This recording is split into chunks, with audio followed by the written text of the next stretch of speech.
and you see how it catch its color. So what I'm gonna do now, it's almost cooked. It's not cooked yet. Almost cooked. I'm gonna just go throw my pineapple in now. Look there. Look.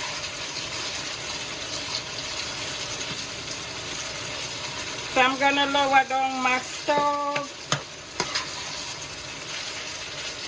So it spring it spring more.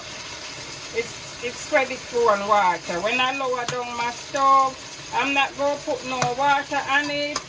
I want it to spring its own water. So then it's gonna be nice when it spring its own water.